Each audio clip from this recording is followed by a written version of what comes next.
Chetan, time to review the Mumbai Test match. England, of course, winning by 10 wickets. Now, I want to start with the performance of England's spinners, Muttiah Muralitharan taking 11 wickets and Graeme Swann taking 8. What did you make of them effectively out-bowling India and almost beating them at their own game? Well, yes, it's been an embarrassing defeat for India in this Test match, John, because as you said, as you rightly pointed out, it's beating India at their own game. Skipper has only asked for a spinning track, a track that would take spin from day one, from session one, and a track that would have extra bounce. And look how it's come to bite the Indian team. I think on this track it was much more, as has been pointed out again and again, it was much more about bowling the right pace. Obviously, bowling the right line and length is also very important, but bowling the right pace so that the ball spun at the right pace or spun sharply off the wicket, that was, I think, very, very important. And Muttiah Muralitharan and Graeme Swann, to a certain extent, were able to do it. Muttiah Muralitharan perhaps has a natural pace that was more suited to this track, and the other spinners really need to work on finding the right pace. That I think was the main difference. But even so, I mean, the Indian spinners just bowled horribly. I mean, we're talking about Harbhajan Singh, who's taken 408 wickets. He has a lot of experience, almost 100 Test matches. And for a bowler of his stature to be struggling, to be not able to find out what is the variation that he can bring in, what is the variation in pace he can bring in, and take wickets and get command of the innings, and not being able to help the other off-spinner in the side, Ashwin, who's been bowling poorly from since the first innings and and Pragyan also going for some expensive runs. I think it really just shows that you can have a pitch that is helpful to your bowlers, but you still need to do the basics right. You still need to put in a lot of practicality into it. You need to draw on all of your experience, and that is what the Indian spinners did not do, absolutely. And I'm talking about the Indian spinners. I mean, what do you think? Graeme Swann and Muttiah Muralitharan in the same 11 for the first time, winning a Test match for this. Winning a Test match for the first time, being in the same 11. What do you think this pairing holds for England? Yeah, it's been a bit of a wait, hasn't it? As you say, they bowled superbly well, and I don't really want to sort of repeat what you've just said, because I think you've hit the nail on the head, and I'd also point everyone to your excellent analysis piece you've placed online about, the performance of the two players, who underperformed, who overperformed. I think it's very key that they found the pace of the pitch, Muralitharan in particular. His spell away from the England team, he seems to have gone away and become a better bowler. Interesting dynamic between both him and Swann. They both started their careers at Northamptonshire and moved away. I think that's obviously helped their career development, because Northamptonshire is one of the very few spin-friendly pitches in England. Muralitharan's gone down to Sussex. I remember a few years ago Shane Warne said of Muralitharan, he hasn't played 33 Test matches, he's played the same Test match 33 times. I don't think you can say that about him anymore. He seems to have a lot more intelligence in his bowling, and he's adapted very, very well to conditions. And I also think it helps that England were able to put some runs on the board, and having them both able to attack and back each other up really helped. With Swann on his own or Muralitharan on his own, you didn't really get that same opportunity. So, very, very happy with the way they performed. And moving from a bowling partnership to a batting partnership, the key partnership for England, of course, Alastair Cook and Kevin Pietersen. They came into bat with England in a little bit of trouble in their first innings, and then really took the game away from India. What did you make of their innings? Yes, John, I think that was a partnership that took the game away from India. Yes, all credit to the way Muttiah Muralitharan and Graeme Swann bowled. I mean, picking up 19 of the 20 wickets. In fact, 18 of the 20 wickets, I suppose. Not sure that 19 or 18 wickets of the Indian wickets to fall. But the important thing is that they had runs to bowl. It seemed like the 327 that the Indians had put on the scoreboard was going to be enough. But the partnership that Alastair Cook and Kevin Pietersen had just took the game away from them. Alastair Cook, what do you say about this guy who just doesn't play his shots? He's just standing there, persevering, outlasting the bowlers. This time around, he played a couple more shots than I would say than in Ahmedabad, coming down the ground, driving down the ground, also hitting a six into the stands at long on. But you have to give it to him that he stands there at the crease, stands tall, waits for the bounce to come, watches the ball to the last moment, and cuts it away. That's his major strong point. That is cutting the ball to square, in front or behind square. That's one of the major strengths of Alastair Cook, and it pays off really well. I mean, look at his age, just 27 years old. He's already on to 22. Test hundreds. And after the match, Kevin Pietersen pointed out that he should really finish with 35 or 40 Test hundreds the way he's going. And, talking about KP, he hasn't done too bad either. He also scored his 26 Test 100. And it's been pointed out time and again that there are not many batsmen in the world who can play that sort of an innings in these alien conditions. How many batsmen from out of Australia, South Africa, West Indies or England or even New Zealand have come to India and played this sort of an innings in these sort of match conditions or under such pressure? The way he got out in Ahmedabad, his defense was all over the place. I think that's been the key. He's trusted his defense. He's played his shots as always, but the defense has been there. He's not panicked against left arm spin. And yes, the combination of these two batsmen batting brilliantly and the Indian spinners bowling absolute rubbish has just given England this series leveling win. It's 1-1 in the series now. And again, talking about Kevin Pietersen, obviously there's this innings. How has it been received back home? And obviously, how is the dressing room now being seen in light of the fact that he's helped England win a massive Test match in India? Well, the innings has come in for high praise. A lot of journalists over here are sort of saying that's possibly the best innings by an Englishman in Asia ever. And it was a superb innings. It obviously put England in a fantastic position. It's interesting that the point you make about the dressing room, we'll never know perhaps until some autobiographies come out in sort of 20, 30 years, maybe what exactly is going on in there, what exactly has been said, but it certainly seems to be a pretty harmonious unit at the moment. Pietersen himself has come out and said, we're all united, we're all happy. That's always going to be the case if he's scoring runs, I think, and I think it was important for him to get some runs early in the tour to prove to everybody that even just for cricketing reasons, he justified his return. I think KP's career, you can almost see he's had mini careers within careers. Perhaps we're into a different phase now. He's maybe going to be a little bit more careful with what he says and how he behaves. He does seem to be a little bit more receptive. He came out after the first test and said, I wasn't quite in the right place, but I listened to some advice, I took it on board and put it into practice. So that's got to be good news for England.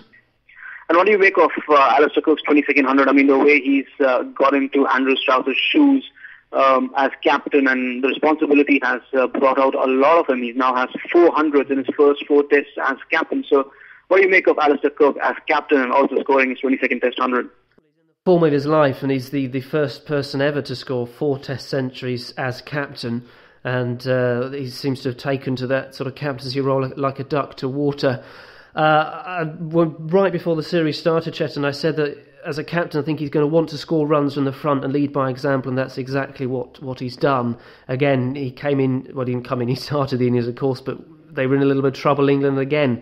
He just played them out of trouble. A few more shots, as you say, nice drives down the ground, also the sweep, which he doesn't tend to play too much, but I suppose you could argue that the Indian bowling gave him that opportunity to play a few more shots. So, but he just seems to be able to bat any way he likes at the moment to score runs, and he must be feeling fantastic. And England will be hoping that he can continue to score, because as well as KP and Alastair Cook are playing, there's still a little bit of a question mark over the middle order. Again, they didn't really contribute in this game. Jonathan Trott's going through a bit of a lean spell as well, so it's as well that Cook and Pietersen are scoring runs, because the rest of the batsmen haven't really contributed. So there are a few little concerns there, but Cook is obviously in the form of his life, and long may it continue.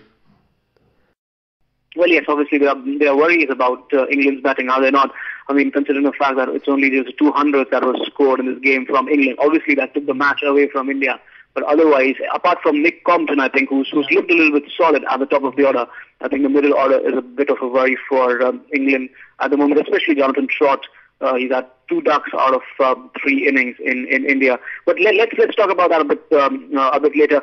I think there's been news that's coming out that Steve Finn might be fit for the third test, and I think the only player who, apart from the batting, a couple of batting failures, I think the only complaint that England could have from this particular test match in Mumbai was that Stuart Broad wasn't really up to the mark. Do you think Steve Finn could come in for Stuart Broad ahead of the Calcutta test? I think he could, Chetan. I certainly would make that change myself. He's not. I don't think he's fully fit. He never really recovered from that heel injury. He's not been particularly well, and he's not bowling well either. And Neil Saker, the bowling coach, just this morning has sort of come out and said, look, he's not He's not where we want him to be. I think the word he's used, he's not yet a great, because he's not able to perform as well away from home as he is at home, and that's been very, very obvious in this series as well. So for the bowling team to come out and sort of almost put Broad under very public pressure, to me says that his place is under threat. Maybe they're hoping that he'll respond to that, but certainly if Finn is fit, I would like to see him in the team, and I don't see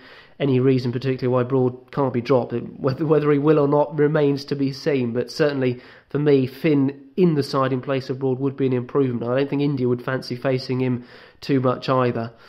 Now, we've highlighted there a few areas where we think England can improve, namely the batting, and I agree with you entirely about Nick Compton as well. But what about key areas for improvement for India as they head to Kolkata, particularly as Mahendra Singh Dhoni sort of anticipated a similar sort of pitch? Well, yes, I mean, MS Dhoni does anticipate a similar sort of pitch, but the Kolkata groundsmen always have a mind of their own. So until we get to Calcutta, we don't really know what sort of pitch will be rolled out at Eden Gardens. But again, let's not bring the pitch in, because I think despite the pitch being conducive to the Indians, they lost quite embarrassingly at Mumbai. So a lot of areas of improvement. I think we have to start really up the order with the batting. Yes, Gambhir and Sehwag are getting runs, but the top order is just too reliant on Cheteshwar Pujara at the moment. Yes, he's had just the one failure out of 4 innings, and his form bodes really, really well.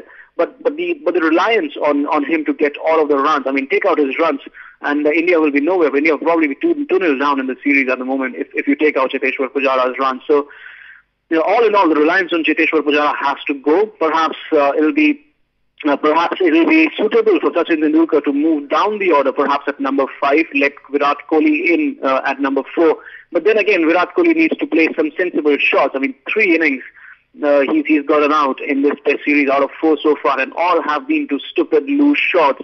I mean, look at the pitch there, and the ball is spinning off the top of the pitch, really spinning sharply, and he gets out to a full toss. So, I mean, you thought the first innings dismissal at Ahmedabad was a bit of a fluke, but now it's turning into a little bit case of overconfidence for Virat Kohli. So he needs to settle down, get a grip.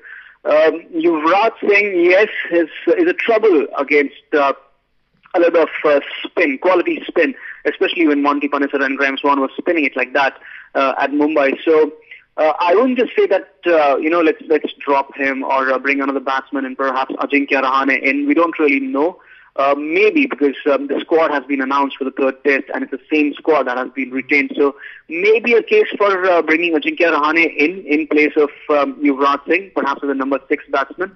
The openers already have cover in terms of Murali Vijay. So and also Ajinkya Rahane feels very well at the catching positions, silly point and forward short leg. So maybe bring Rahane in for Yuvraj Singh, because that would strengthen the middle order against spin. Maybe Sachin Tendulkar needs to come down at number 5. He's having a lot of trouble. If we just talk about Sachin Tendulkar a bit, I'm a huge Tendulkar fan, but then I think it's time to be a little bit practical. He's not been scoring runs. New Zealand series just went past. 2 Test matches against England have gone past. It's not about how poorly he's batting, because some of the shots he's played, they've been absolutely gorgeous to watch. But despite those shots, it's the fact that he's not been able to read the ball very, very quickly like he used to do earlier. Obviously, his instincts have slowed down at this age. But the fact of the matter is that against New Zealand, he could not read the pace of the ball. Against England, he's not reading the spin of the ball. So it's becoming a little troublesome. He's been batting in the nets, working very, very hard, despite the fact that India were losing. He was out there in the nets practicing against Pragyan Oja's left arm spin, against the net bowlers. He's working hard, but he needs to get out of this rut. He needs to score some important runs. Otherwise, the Indian selectors might have to take a call on his future, considering the Australia series in February, March. But again, that is for later. For now, he will be in the side, perhaps can bat at number 5. I think India made a mistake going in with 3 spinners, because, when you play 3 spinners, 3 bowlers of any kind, one of them will always be under bowl. It did not help that Harbhajan Singh did not really bowl well in the few overs that he was given. In the far fewer overs he was given than R. Ashwin and Pragyan Oja. Ashwin has gone off the boil a bit, so a lot of responsibility on the shoulders of Pragyan Oja. But I think India should, despite even if the pitch at Kolkata is the same as the one in Mumbai, I think India should not go in with 3 spinners again. It also restricted the use of Yuvraj Singh in this innings, because if you're bowling Yuvraj Singh, then why are you playing 3 spinners? So maybe Ashok Dinda, because he's played a lot of cricket at the Eden Gardens. Maybe that could be one change. So if I were MS Dhoni, I'm looking at 2 changes into the side: Ajinkya Rahane in place of Yuvraj Singh, and Ashok Dinda in place of Harbhajan Singh. As also perhaps moving down Sachin Tendulkar to number 5 in the order. So these are my changes, perhaps the ideas, because India really need to improve, because a second loss in the series, even if it's for a drawn series or a lost series, would be absolute disaster. And finally, again, talking about that disaster, John, my last question to you would be, now that they have gone to 1-1, there were not many people who were suggesting that England could win a test in India given their spin troubles, but they have really fought back, and I think the case for their spin troubles has been put to rest. Do you think that England can actually dream of a series win here in India?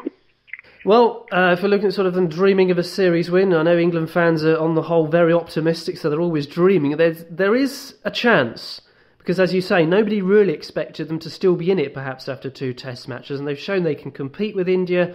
They're playing spin bowling well, they're bowling spin bowling particularly well, and they seem to have a handle over most of the Indian batsmen. They've still got to play exceptionally well, because India on their home turf are a formidable opponent.